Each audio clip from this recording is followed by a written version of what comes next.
Football is one of the best things to feed your eyes with. Moves inside Ronaldo! And you know what makes it fun and catchy? The skills and stunts footballers get to pull off every game. It's just so sad that we don't get to see some of these skills anymore. Well, blame FIFA. They've got an issue with these skills, so they banned 8 of them. This guy even almost got suspended for 4 months after showing one of these skills on the pitch. I'll tell you all about it. The 8 football skills that have been banned forever. Carlon had a signature move, the Seal Dribble. This guy just finds it cool lifting the ball off the ground to his head and running away with it. It was cool to watch anyway. Carlon must have learned that from the Italian footballer Marco Nappi. Nappi used the Seal Dribble on the first leg of the 1989-1990 UEFA Cup semi-final against Werder Bremen. He ran a crazy 40 meters with the ball bouncing on his head. It was an interesting show. In 2007, Cruzeiro was winning 4-3 against Atletico Mineiro, and just a few minutes to the end of the match, Carlon wanted to give his fans something sweet to watch. He pulled his favorite move, but this time, his opponent, Coelho, didn't find it funny. He took Carlon out with an elbow to Carlon's face.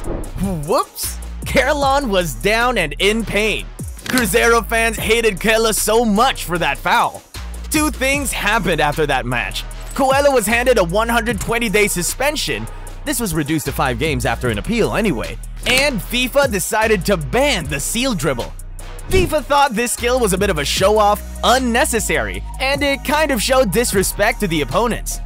Marco Nappi and Carlon got away with it, but if any player attempts the Seal Dribble today, he risks getting a yellow card, or even a red. Alright, the Seal Dribble is an offense now.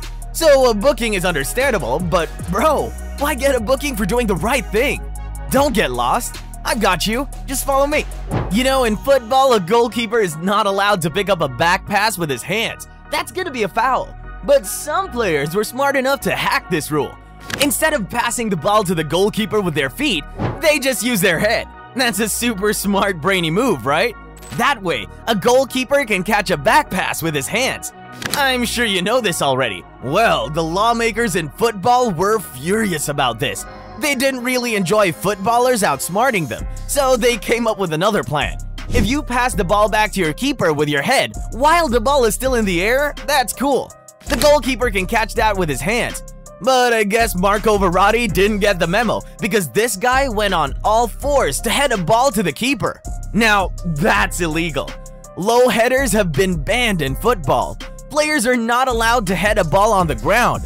Verratti felt cheated, and when he got home after that match, Verratti quickly picked up the rulebook, but he was shocked at what he saw. A player may pass the ball to his own goalkeeper using his head, chest, knee, etc. However, if, in the opinion of the referee, the player uses a deliberate trick, such as flicking the ball to his head with his foot and heading it to the goalkeeper, or kneeling and deliberately pushing the ball to the goalkeeper with his head or knee, he must be cautioned for ungentlemanly conduct. It makes no difference whether or not the goalkeeper touches the ball with his hands. The offense is committed by the player seeking to circumvent both the spirit and letter of the law. The referee's call turned out to be very accurate. If there's anything the referees hate so much, that'll be seeing players messing around, breaking the rules, or making smart moves that are actually dumb. And that's why players decide to bring street football to the professional pitch. The referee wastes no time dealing with them.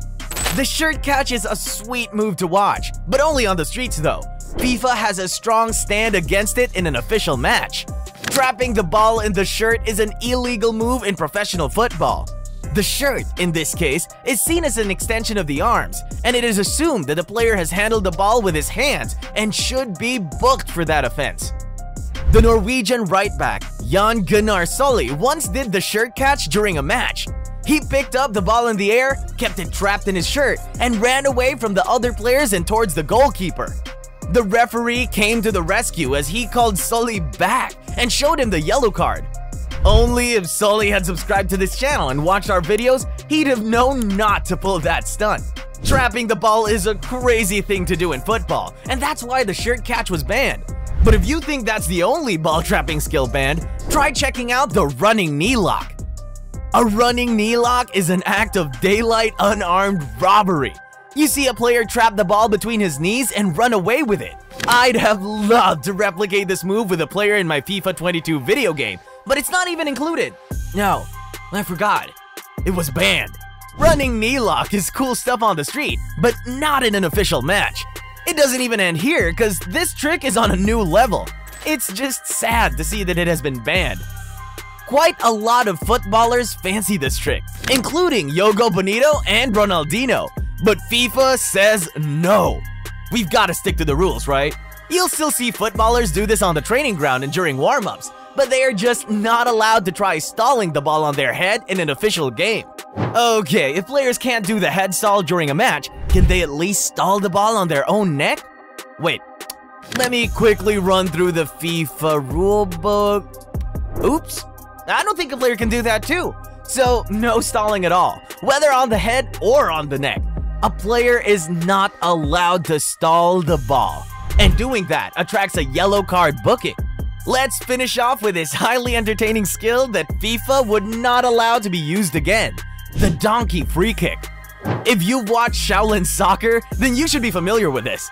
Footballers are known for bringing off the training moves down to a football match so they can catch their opponents off guard.